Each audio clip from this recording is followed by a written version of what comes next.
Hmm.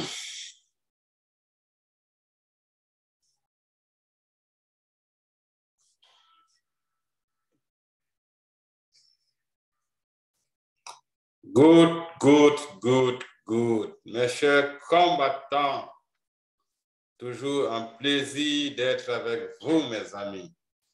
Et nous allons nous amuser avec la musique pour commencer notre vie.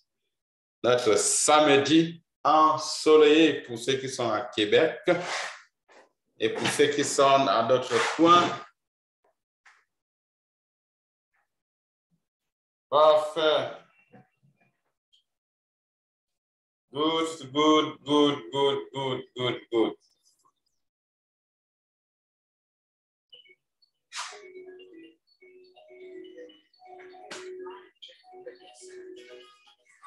Woo!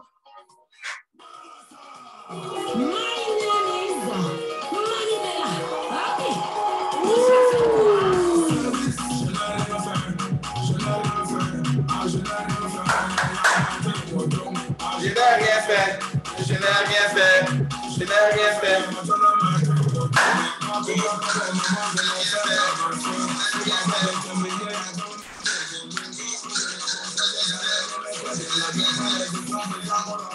Good, good, good.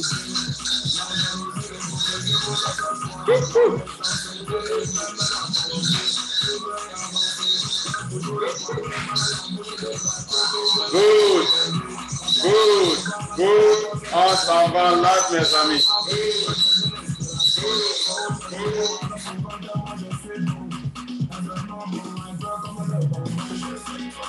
Ah, mami, oh, oh, mami, oh, mami, oh.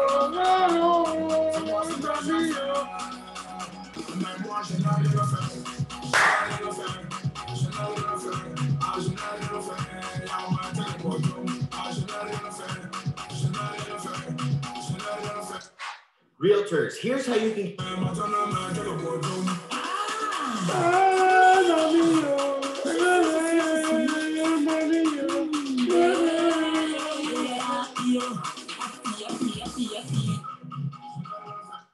Realtors, here's how you can.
On va s'amuser.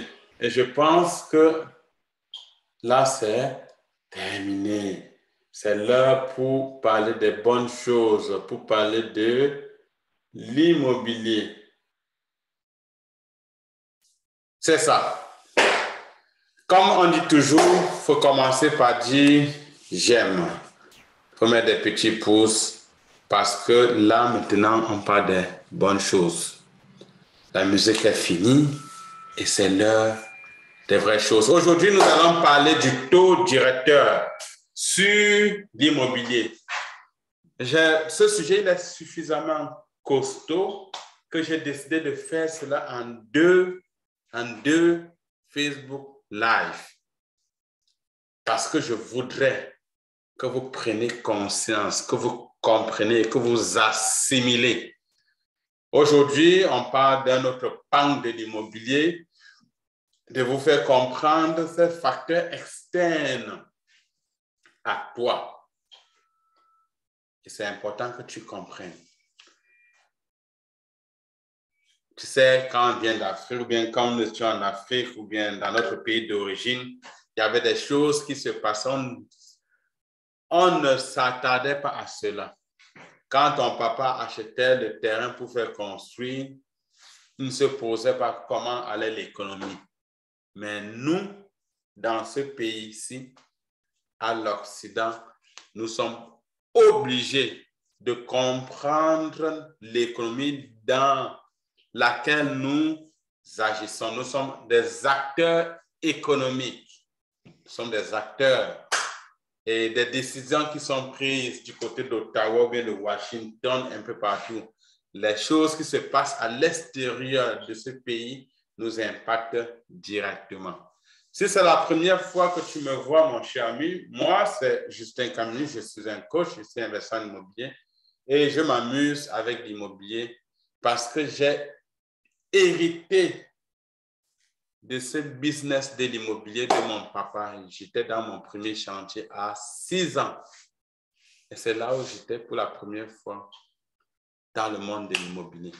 Et depuis 11 ans, je suis au Canada. J'ai commencé l'immobilier aux alentours de 2012. Ça fait 10 ans aujourd'hui. Et depuis 2 ans, j'ai décidé de partager toutes ces accumulations de connaissances avec les immigrants. Quelqu'un dit souvent que c'est la discrimination, peut-être, mais j'ai aussi mes propres motivations. Et pour moi, ce n'est pas la discrimination. Et si c'était aussi une discrimination, ça serait une discrimination positive. Bon, fantastique. Alors, nous allons, pour entrer dans ce sujet-là, le taux directeur. J'ai dit qu'on va le faire en deux volets. Le premier volet, on va parler de l'inflation. Et mardi, au deuxième volet, on va parler du taux directeur proprement dit sur l'immobilier. Parce que le taux directeur dépend de ce qui se passe dans l'économie. La Banque centrale a deux outils. On parle de la politique monétaire et de la politique budgétaire. Wow! Souvent, c'est bien d'aller à l'école, hein, même comme on dit que l'école est trop loin. De poor date aller trop loin avec l'école et on le critique, mais souvent, c'est bien d'aller à l'école. Je promets ici, je profite un peu du français que j'ai appris à l'école et je profite aussi on appelle ça quoi, de l'économie que j'ai fait à l'école. Ça me permet de comprendre un peu certaines choses. J'ai fait l'économie, j'étais à l'école jusqu'à l'économie. Donc, l'inflation, c'est quoi? C'est tout simplement une hausse soutenue des prix au fil du temps. Regardez, mes chers amis, j'étais sur Facebook et j'ai vu une photo de profil, de story de quelqu'un qui montrait le prix du carburant en 2020. Et j'ai vu dessus 0,73 ou bien 0,76 cents. Et en 2022, on est à 1,83 $. Pour ceux qui sont à Québec, j'ai vu hier 1,83 $. On dit, oh. Donc, ça veut dire que pour faire le plein de ma voiture, je suis rendu à plus de $100 par semaine. Plus de $100 par semaine pour remplir mon auto. On parle d'une hausse soutenue. Et souvent, c'est même généralisé. Pour ceux qui sont en train de m'écouter ici, je vous invite. Il y a des commentaires apparemment. OK. Oh. Donc, ça veut dire que pour faire le plein de ma voiture, Caroline, c'est un fait de Facebook. Donc, s'il y a des commentaires, dites-moi, parce que moi, je suis toujours perdu dans ces affaires-là. Oui, Stéphanie dit qu'elle est présente. Oui, partagez à d'autres personnes pour qu'ils puissent venir écouter ces choses-ci. Parce que c'est extrêmement important.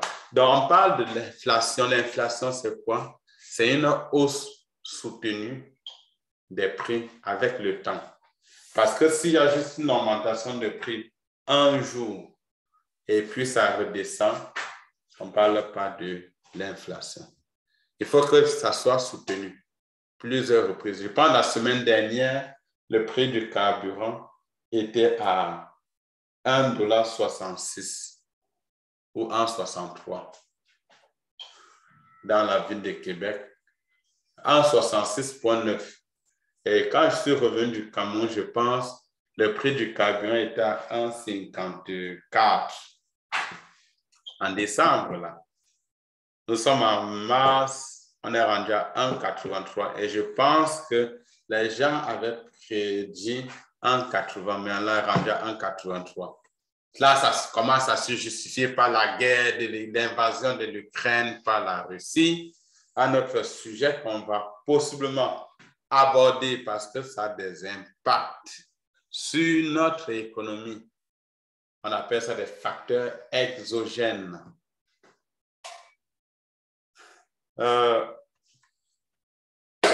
Qu'est-ce que ça nous donne? Est-ce que c'est bien d'avoir une hausse des prix? Est-ce que ton salaire suit? Est-ce que ton budget tient encore la route? Pour ceux qui ont des budgets. Donc, l'inflation, c'est justement une hausse soutenue des prix. Et c'est quoi l'avantage d'avoir une inflation, de maîtriser ou bien de neutraliser l'inflation? Nous avons des avantages d'avoir une faible inflation. Au Canada, la cible de l'inflation est à 2%. Donc, on s'attend à une variation de 2% des prix. Une variation de 2% des prix. Donc, ici, lorsque le prix augmente de façon soutenue, c'est en conséquence. Je vais également présenter les avantages. Lorsqu'on n'a pas une forte augmentation des prix, nous avons comme avantage une bonne santé de l'économie et de nos finances. Ça veut dire quoi? Ça veut dire que ton argent que tu as dans ta main, ton salaire que tu reçois à la fin du mois, ou bien aux 2 semaines, avec ce salaire-là, tu as un budget que tu as bien établi. Tu sais que la garderie des enfants, c'est $160. Tu sais que pour habiller les enfants, ça te coûte un montant. Pour aller au cinéma, ça te coûte un montant. Ton auto, tu as réservé peut-être $300, $400 pour payer ta dette d'auto et tu as réservé peut-être $100 ou $150 pour le carburant de ton auto, $50 pour l'assurance de ton auto et puis et bien d'autres choses. Pour manger à la maison, tu as réservé $500. Mais quand tu arrives au supermarché et que le prix de l'huile est passé de $16 à $45, quand madame revient et te dit que l'argent de la nourriture ne suffit plus, tu vas crier sur sa tête. Pourtant, ce n'est pas la pauvre dame qui a demandé une hausse des prix. Donc, quand le prix ne bouge pas beaucoup, c'est bien pour l'économie, c'est bien pour nos finances. Une autre chose, ça préserve la valeur de la monnaie. Parce que le $100 que tu reçois de ton boss, de ton employeur, avec ce 100 $, tu peux aller acheter ta tine d'huile, tu peux acheter du pain, tu peux acheter du sucre, tu peux te nourrir.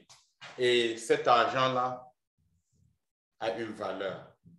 Donc, quand le prix ne bouge pas beaucoup, ça veut dire que ça préserve la valeur de la monnaie. Ça veut dire que le 400 $, le 1 euro que tu as ici, le 1 $ que tu as ici, si tu veux envoyer en Afrique, ça vaudra peut-être 425 francs. Et demain, si tu vas encore envoyer le même dollar en Afrique, ça vaudra toujours 425 francs.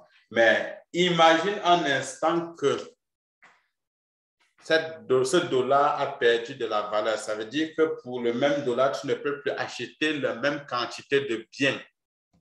Le panier de la ménagère, comme on dit souvent. Quand tu vas au supermarché, avec le même 100 $, tu ne peux plus remplir le même panier comme avant. Ça ne marche pas. Ça veut dire que ton argent a perdu de la valeur. Le même 100 $, quand tu veux maintenant envoyer au Cameroun, ça ne vaut plus, je ne sais même plus combien ça vaut. Ça ne vaut plus le même 425 $. Ça veut dire que ton dollar a perdu de la valeur. Une autre chose, justement, quand on n'a pas une forte variation des prix, tu peux mieux prévoir tes dépenses.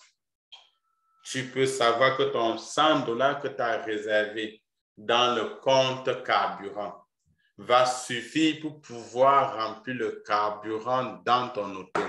Tu es convaincu que l'argent que tu as réservé pour le poste de dépenses de l'achat de pain va toujours suffire. D'accord? Donc, l'effet, les conséquences de l'inflation. C'est quoi exactement? J'ai relevé quelques conséquences par rapport à l'inflation. Nous avons la perte de la valeur de l'argent. La perte de la valeur de l'argent, ça veut dire que ton 100 $ ne suffit plus pour acheter la même quantité de biens. Nous avons aussi la perte du pouvoir d'achat. Et cette perte, le fait qu'on a une perte de la valeur de l'argent, diminue notre capacité et notre pouvoir d'achat. Et cela nuit à notre qualité de notre niveau de vie. Ça nuit énormément à notre niveau de vie. Est-ce qu'il y a des questions jusqu'à présent? Parce que s'il n'y a pas de questions, on continue. Parfait. Donc, la baisse du pouvoir d'achat nuit à la qualité de vie, nuit à notre niveau de vie. Ça veut dire quoi? Si dans ton budget, tu as juste 500 $ de budget de nutrition et qu'avec ces 500 $, tu ne peux plus te nourrir suffisamment, ça nuit à ta qualité de vie. Si tu ne peux plus utiliser ton auto comme tu voulais parce qu'il n'y a plus assez d'argent pour mettre le carburant, ça nuit à ta qualité de vie. Les rendez-vous pour aller faire la prospection, tu vas réduire le nombre de prospections. Pourquoi? Parce que le carburant, ça te coûte de l'argent, beaucoup d'argent. Et si tu diminues ton rythme ou ta fréquence de prospection, ça veut dire que tu réduis ta capacité à trouver des opportunités.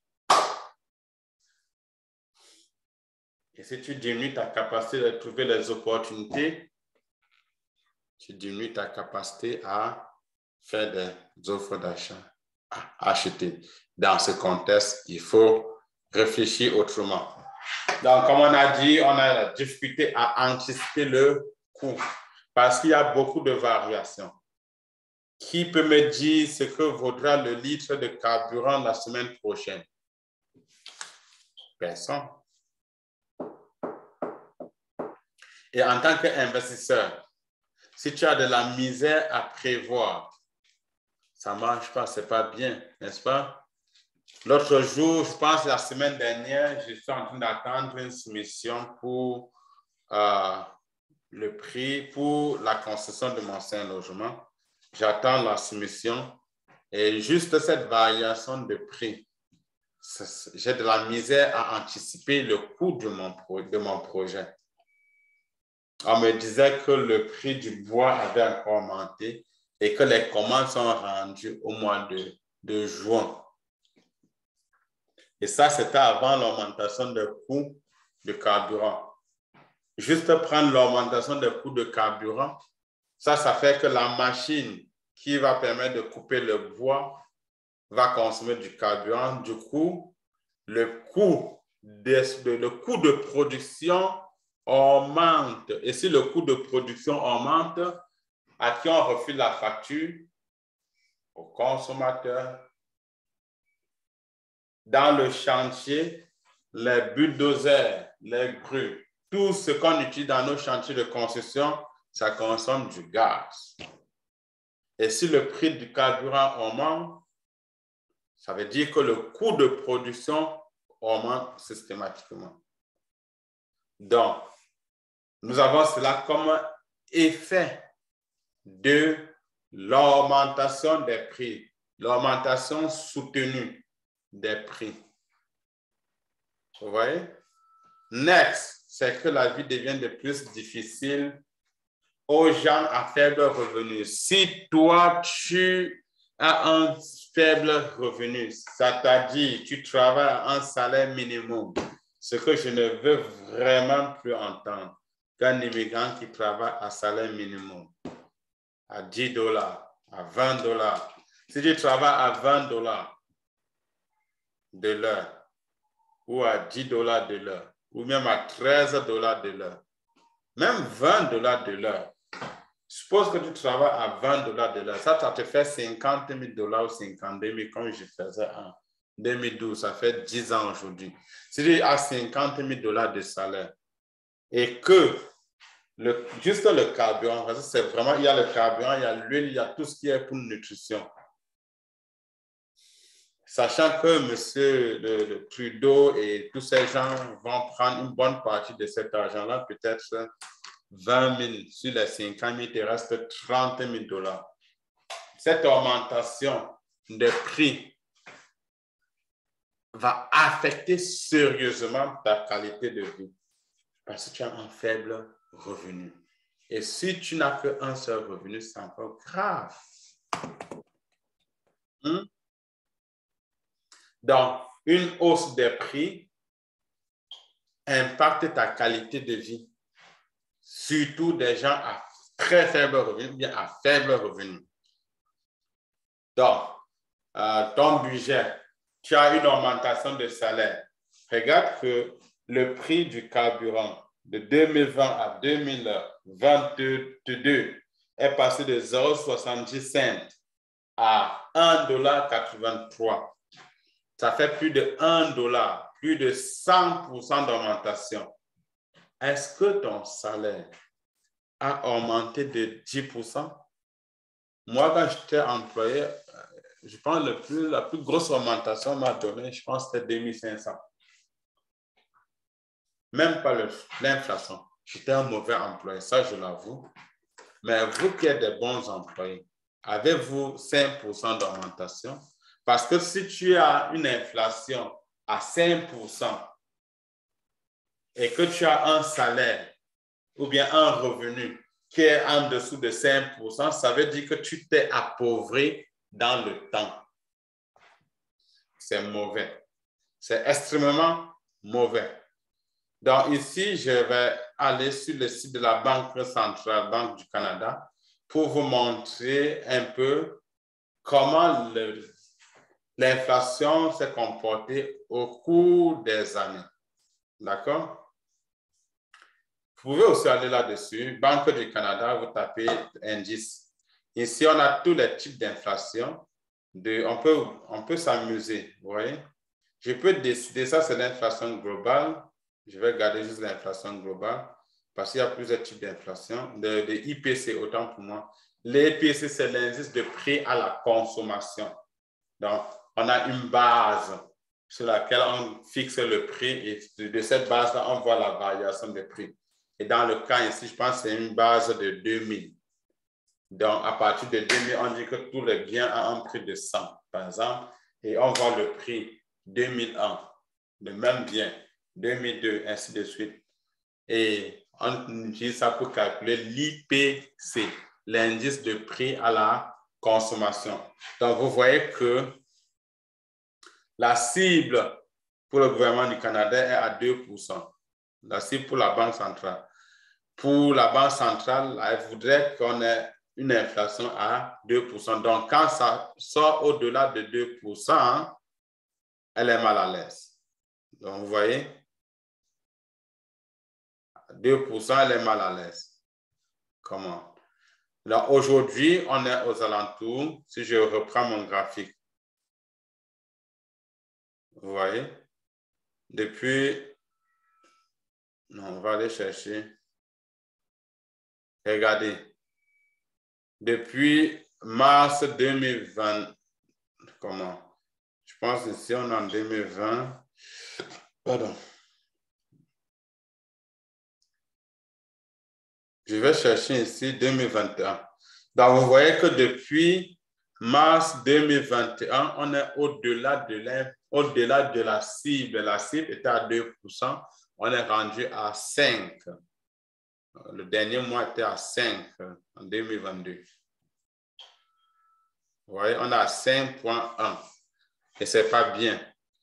Ça veut dire que depuis, si ton salaire n'a pas augmenté de 3% ou de 4% par rapport à 2021, ça veut dire que mon cher ami, tu t'es appauvri.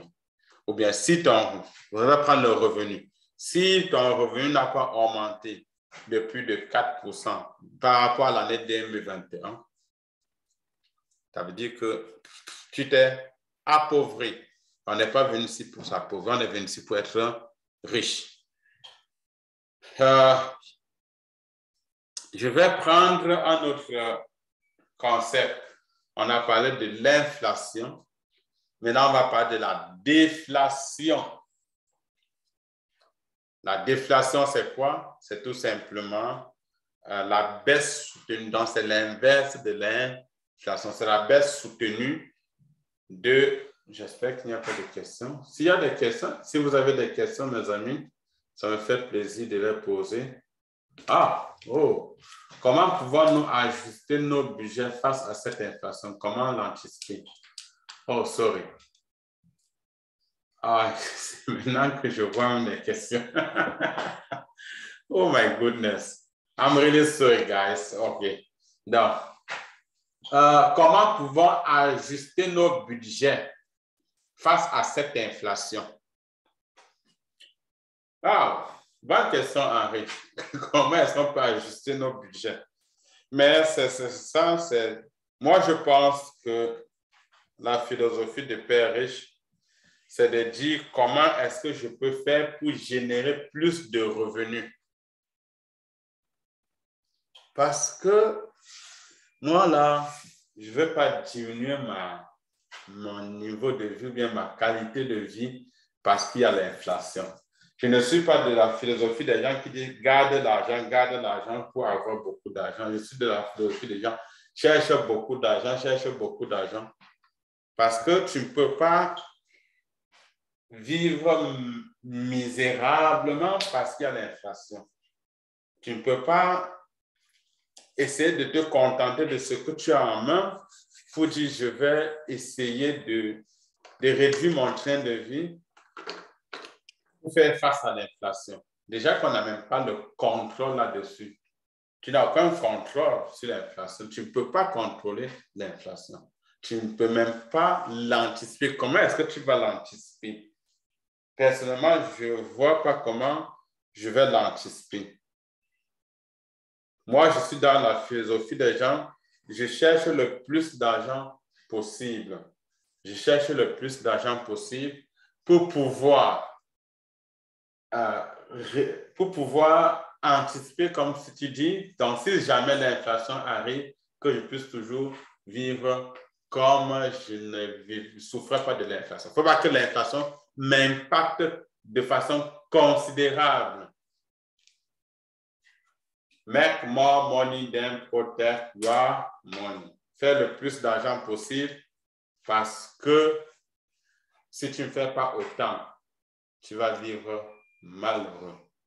Comment pouvons-nous ajuster le budget? Je peux pas, tu vas faire quoi? C'est juste d'aller chercher, augmenter tes revenus pour compenser ces pertes de dépenses, ces dépenses élevées non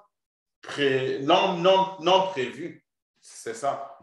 Donc, si avant tu ne faisais peut-être pas, tu n'avais pas deux boulots, ben, force maintenant, tu cherches un deuxième boulot pour absorber parce que tu vas faire comment? Supposons le prix de l'huile qui est passé de 16 $ à 45 $. Est-ce que tu vas sortir, tu vas plus acheter l'huile? Est-ce que tu vas acheter une demi-bouteille d'huile au lieu d'une bouteille d'huile? Non. Il faut que tu achètes une bouteille d'huile. Est-ce que tu vas dire, madame, ne mets plus beaucoup d'huile dans la marmite? Non. Il faut que tu vives toujours bien comme si l'inflation n'était pas là. C'est pourquoi il faut que tu augmentes tes revenus le plus possible. Il faut que tu augmentes ton revenu le plus possible.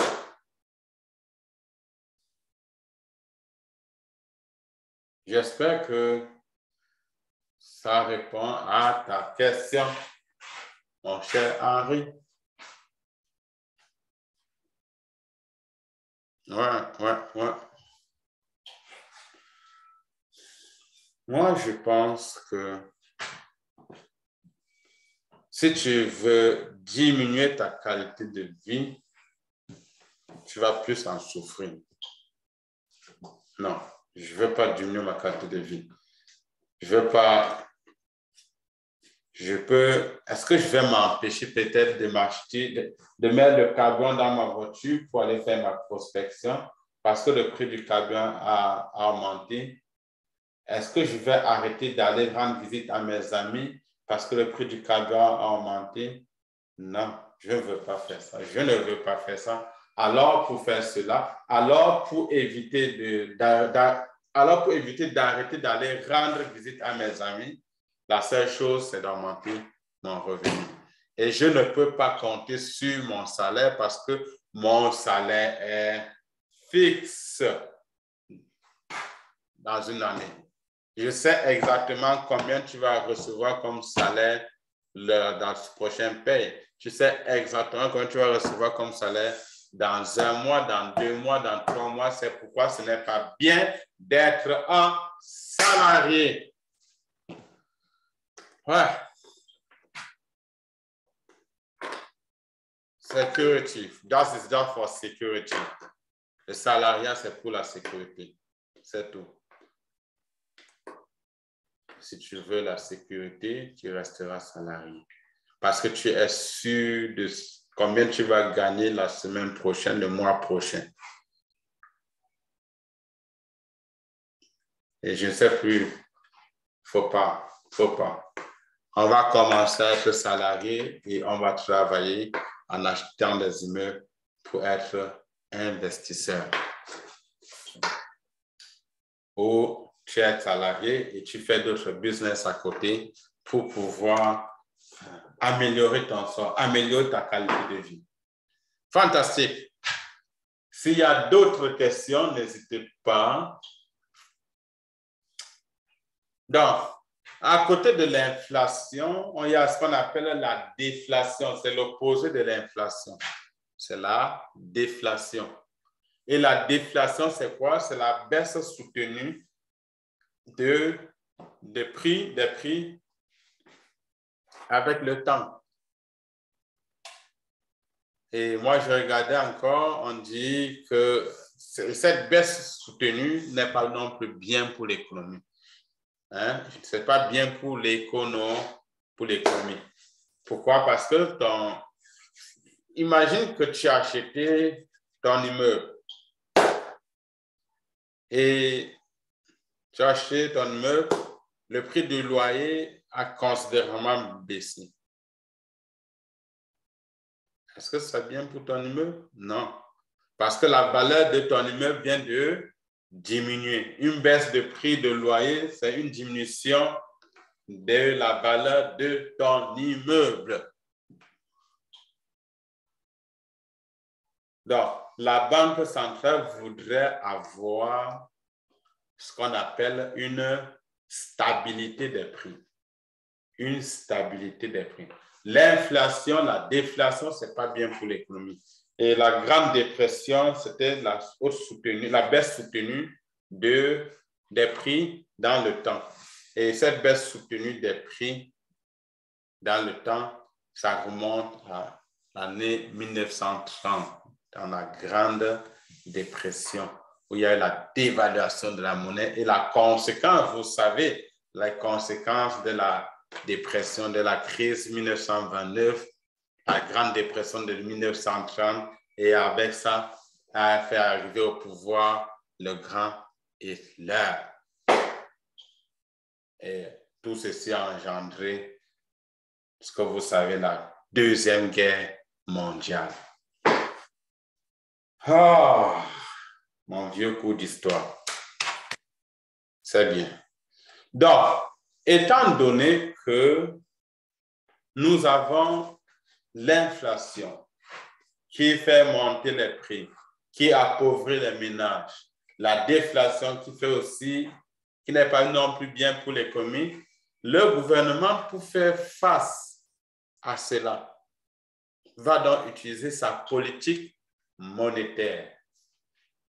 Et vous avez parlé de politique budgétaire, politique monétaire. Non, la Banque centrale, son rôle, c'est justement de suivre la santé de l'économie, de se rassurer de la valeur de la monnaie et alors de maîtriser l'inflation.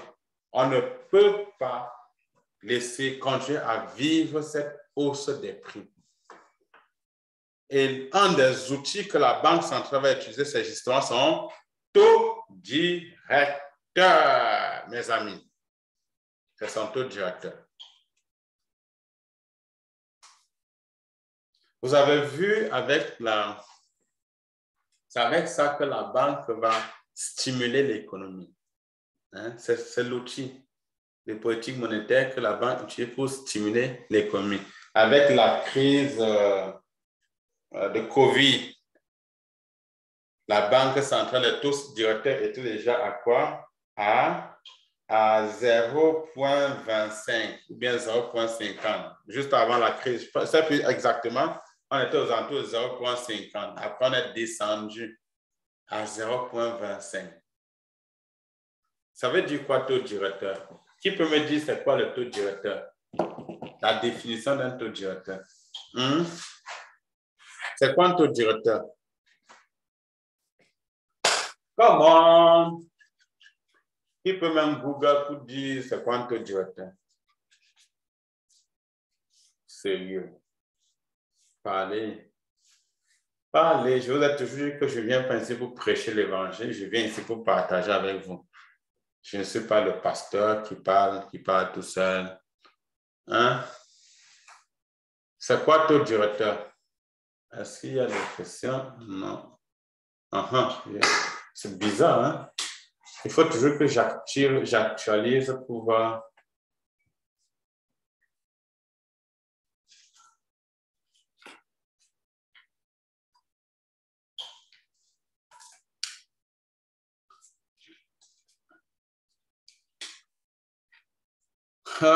Honora, ouais,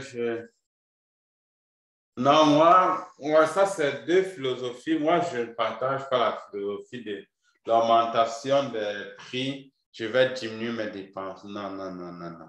Je vais plutôt chercher plus d'argent. Je cherche plus d'argent et garder au moins mon niveau de vie. Garder au moins mon niveau de vie, même si au niveau physique, je diminue ma qualité de vie, mais pour manger au moins, je maintiens le même niveau. Je ne vais pas diminuer le nombre de morceaux de viande dans la nourriture parce qu'il y a l'inflation. Zéro. Moi, je suis plutôt à dire, je vais aller chercher un deuxième boulot. Je vais aller chercher même un troisième boulot pour ne serait-ce augmenter mon revenu. Et si je reviens dans le livre de Père riche, Père pauvre, où le Père riche, lui, il dit « How can I afford this ?» Le langage du Père riche. « comment je fais pour me procurer ce bien-là? Ça, c'est la question que nous devons nous poser. Le père pauvre lui dit, je ne peux pas me procurer ce bien. C'est trop cher. Non, je ne dois pas diminuer l'épicerie. Ça, c'est le langage. Il faut qu'on enlève ce langage du père pauvre de Kiyosaki dans notre tête. Je ne veux pas diminuer mon épicerie. Je ne veux pas diminuer ce que je vais manger parce que c'est avec ça que je pars même. Hein? À quoi sert l'argent dans le compte bancaire? Ça sert à quoi? Pourquoi je vais me priver de profiter de la vie? Je ne dois pas me priver de profiter de la vie. Non, je vais faire l'effort d'aller chercher plus d'argent. S'il vous plaît, ne vous privez pas de la vie. C'est quand même bizarre. Moi, cette affaire, c'est pas en live finalement sur mon téléphone de l'autre bord.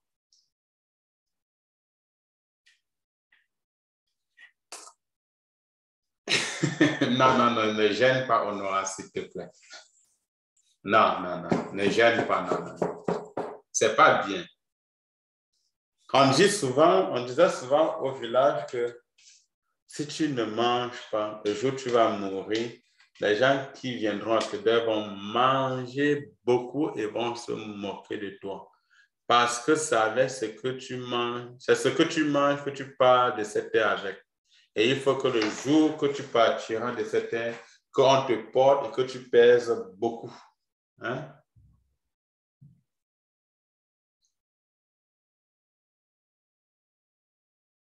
Oui, manger et rester en santé. Oui, manger et rester en santé. Fantastique. Il faut diminuer nos dépenses personnelles. Non, zéro. D'un autre côté, les gens qui ont signé à 3% leur taux d'intérêt, par exemple, avec une inflation de 5%, c'est comme la banque te prête de l'argent et te paye les 2%. Je ne pense pas. Non. Non, c'est pas ça, Daou. C'est pas ça. Non, c'est pas ça. Faut pas confondre le taux d'inflation et faut pas confondre le taux d'inflation et le taux hypothécaire ou le taux directeur. Non. La banque va emprunter, s'il y a le taux d'inflation, s'il y a l'inflation généralisée, ça veut dire que la monnaie n'a presque plus de valeur. Je suis d'accord. Mais la banque centrale va emprunter à un montant, à un taux donné, qui est le taux directeur plus tout ce qui va avec. C'est-à-dire, je vais vous parler de ça après, plus un epsilon. Donc, la banque va emprunter au taux directeur plus un epsilon. Donc, si la banque emprunte bas, son epsilon est là et puis te prête à un taux. Si le taux directeur monte à 5%, oui, mais si le taux directeur n'est pas à 5%, ou bien le taux directeur plus de epsilon n'est pas à 5%, ton taux d'intérêt est à 3%, ça ne veut pas dire que, ça ne dira pas que, ça dira que la banque te paye pour te donner de l'argent. Donc, ne confondons pas le taux directeur, le taux d'intérêt et l'inflation. Sauf si je suis mêlé. Dao, c'est Diamond. Tiens, et là.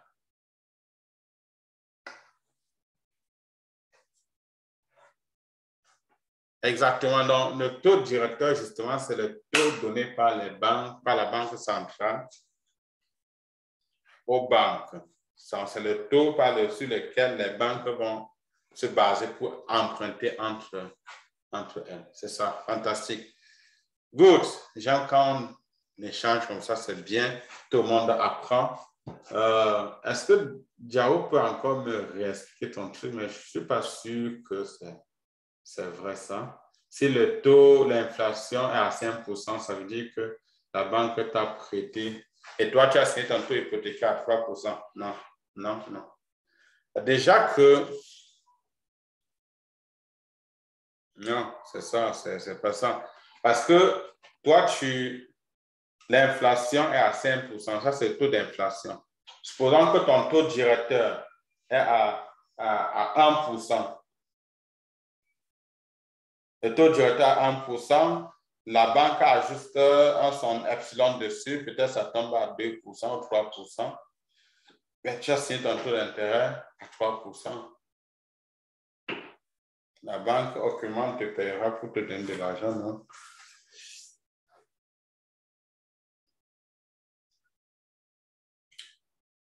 Regardez, souvenez-vous du Zimbabwe où il y avait vraiment... On vous disait que ça prenait toute une valise, toute une brouette pour aller acheter un pain. Au Zaïre aussi, le Nigeria, avec le Naira. Ça prenait toute une valise, toute une brouette d'argent pour aller acheter un bout de pain. C'était parce que l'inflation était extrêmement élevée et justement, pour un autre moyen pour neutraliser l'inflation, c'est la dévaluation de la monnaie. Donc, on diminue complètement la valeur de la monnaie et ça va permettre d'atténuer. OK, donc le taux directeur, c'est le taux sur lequel les banques vont s'emprunter. Donc, je vais arrêter notre exposé ici et mardi à 17h, on va continuer. Tout ce que vous pouvez retenir, que tout ce que nous avons parlé sur l'inflation, ça c'était le fondement. Parce que je vous ai dit que sur la base de l'inflation, la Banque centrale va utiliser sa politique monétaire du taux directeur pour neutraliser son inflation.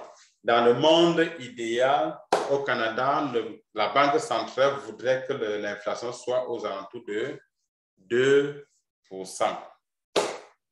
Le taux d'inflation devrait être aux alentours de 2%. Ça, c'est ce que la cible.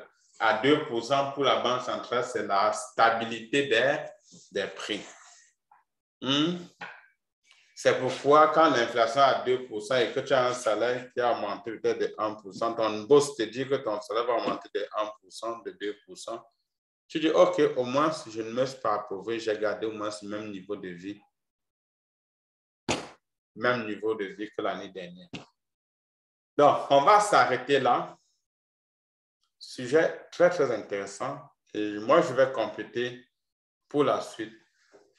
Puis, la chose que vous pouvez encore retenir comme notre bonus, c'est que ton taux hypothécaire est une fonction de coût de financement de l'esclavage, du compte d'exploitation de la banque plus le bénéfice de la banque.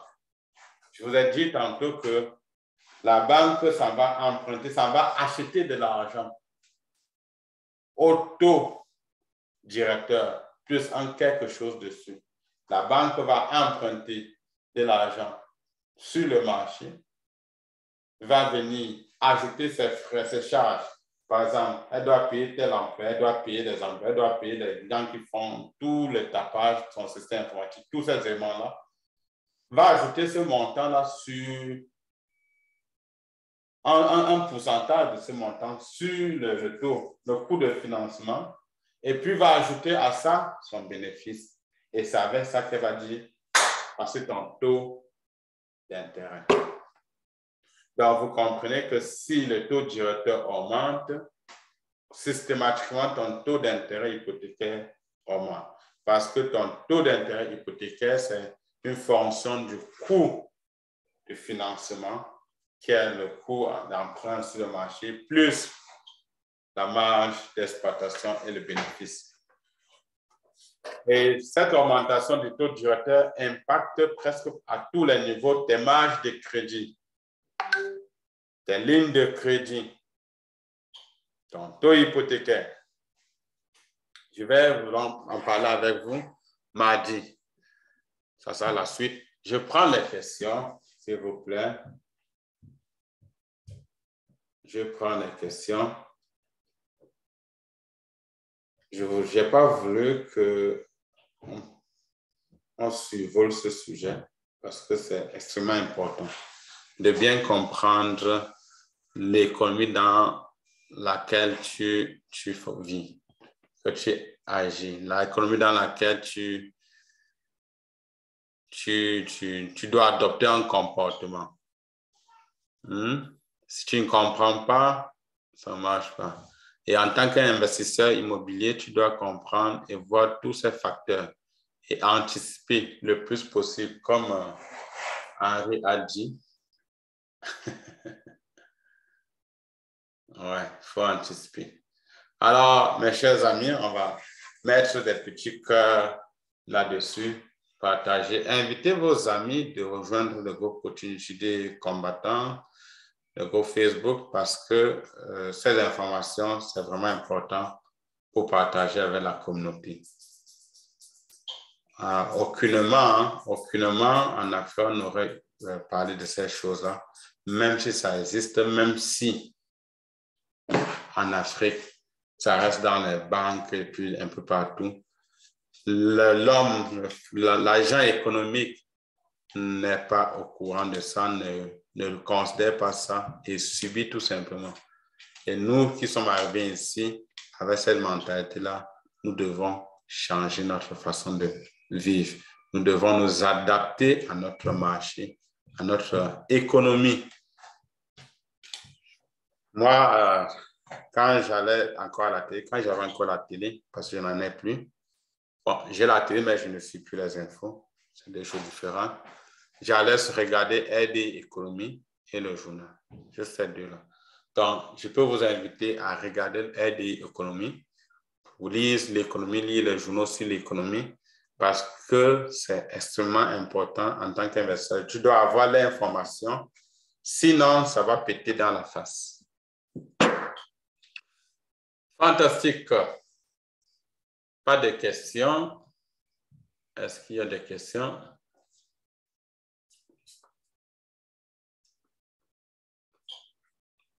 Oui, on aura. Oui.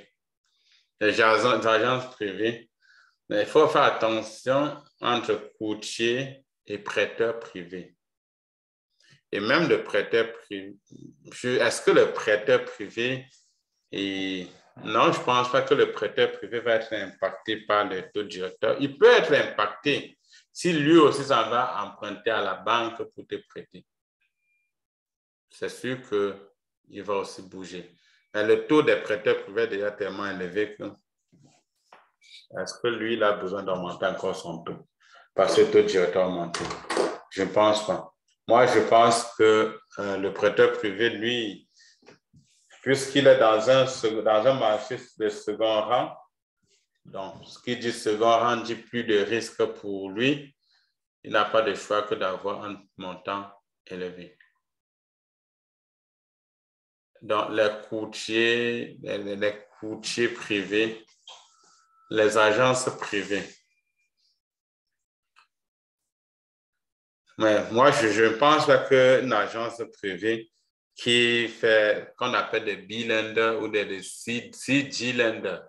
Les G-lenders, lui, il charge déjà 20%, 12%, 14%. Pourquoi il devrait encore augmenter? Je ne pense pas. Mais ça, c'est beaucoup plus au niveau des banques. On va vraiment parler plus en détail de taux directeur et l'impact. Aujourd'hui, nous avons parlé les raisons pour lesquelles on utilise le taux directeur va bouger. Donc, c'était la phase prérequis. Il fallait comprendre ça avant de rentrer dans la notion de taux directeur et l'impact réellement sur le marché immobilier. Parce que ça a vraiment un impact.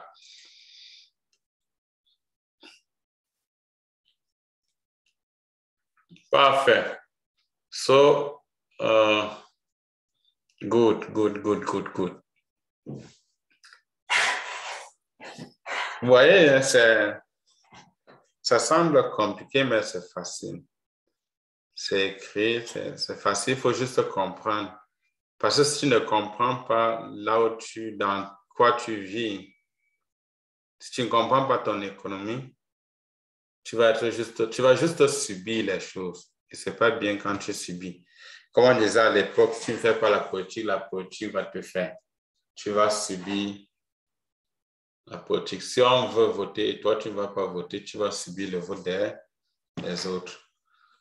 Sur ce, mes chers combattants, il est bientôt 16 heures. S'il y a encore des questions, ça me fera plaisir. Vous pouvez aller sur le site de la Banque centrale et vous allez voir ces affaires là-dessus. Le site de la Banque centrale, il y a plein d'informations. Je vous dis, j'ai un de mes amis qui travaille là-bas et vous voyez, il y a plein d'informations. Des grands économistes, on les appelle les pères pauvres. Les pères pauvres de Kiyosaki sont les gens qui sont allés beaucoup à l'école. Nous, on utilise ces mots. Mais ça prend ça dans la vie. Ça prend ça pour équilibrer. Donc, en résumé, mes amis, on va retenir que l'inflation, retenir ne sera ceci, l'inflation, c'est la hausse soutenue des prix dans le temps. C'est la hausse soutenue des prix. Notez également que l'inflation n'est pas bien parce que ça diminue notre pouvoir d'achat, ça diminue notre qualité de vie. Hein? Et que face à l'inflation, tout ce que nous devons faire, c'est d'essayer d'aller chercher le plus d'argent possible. Est-ce que vous voyez que, je prends un cas très simple, la construction de mon saint logement, la main-d'œuvre a augmenté, le prix du bois, le prix du matériau a considérablement augmenté. Et on peut se retrouver aux alentours de 200, j'ai eu une soumission de $1 million, 257 $ le pied carré de construction. Est-ce qu'à 257 $ le pied carré de construction, on est encore rentable? Non, on n'est plus rentable. Pourquoi? Parce que le loyer, le locataire ne peut pas payer. Le locataire a un revenu limité. Donc, le locataire ne peut pas payer $2 000 ou $3 000 que ça me prend pour que ça soit rentable. Qu'est-ce que je fais? Qu'est-ce que je fais? Est-ce que je mets en rôle mon projet ou je fonce pour être négatif? Le choix est vite fait. Donc, l'inflation, ce n'est pas bien.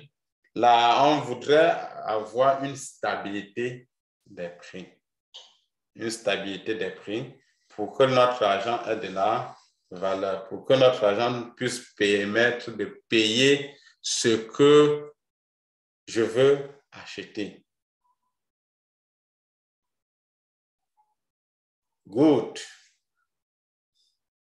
Donc, mardi prochain à 17 h, on va entamer la deuxième phase de notre exposé qui est le taux directeur, le taux hypothécaire, l'impact du taux directeur sur le taux hypothécaire et sur l'immobilier en général, parce que le taux hypothécaire est une fonction du taux immobilier, du taux directeur, oui, c'est ça. Le taux hypothécaire est une fonction du taux hypothécaire. Le taux hypothécaire est une fonction du taux directeur. Par conséquent, une conséquence. Par conséquent, un impact. Si tu n'as pas encore pris ton rendez-vous, comme hier, on s'amuse, on discute pour voir comment est-ce que je peux t'aider à réaliser ton rêve. Que c'est beau l'immobilier. L'immobilier en occidental. Wow! Good. Donc, sans qu'il n'y a plus de questions, donc, comme il n'y a plus de questions, même pour les vendeurs, est-ce que c'est bien? Je ne suis pas sûr que c'est bien. Une augmentation généralisée des prix n'est bien pour personne. Ce n'est vraiment bien pour personne parce que ce vendeur, il va vendre très cher, il va vendre à 1 million, 2 millions. Mais il va faire quoi? S'il vend à 2 millions, qui ne peut pas s'acheter ce qu'il veut, même avec son 2 millions? Je comprends, ce n'est pas bien. Ce n'est pas bien. Ça nuit à l'économie. Tu vas vendre ta maison peut-être à 2 millions, tu vas aller acheter notre maison. Notre maison, pour la même qualité de maison, ça vaut 2 millions. Tu fais quoi? J'achète la même maison à 2 millions ailleurs.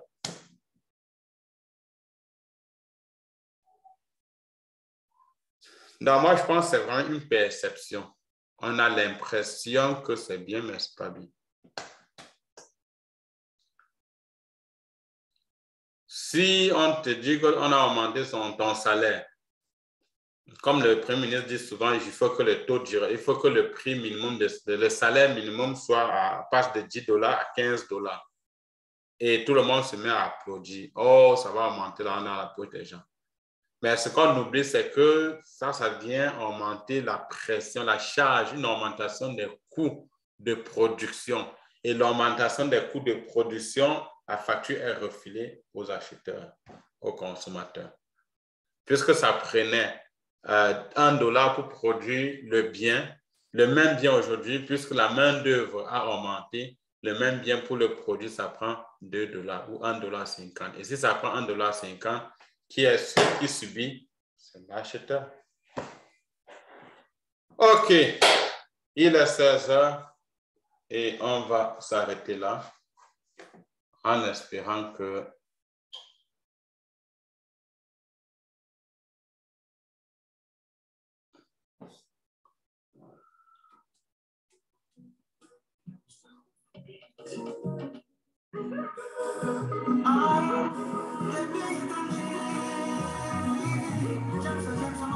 les Nyama. Good. Ah, Lucrèce est là. Je l'attends pour notre rencontre de travail. Je pense que j'ai pas de rendez-vous. Lucrèce, je te prends pour notre rendez-vous.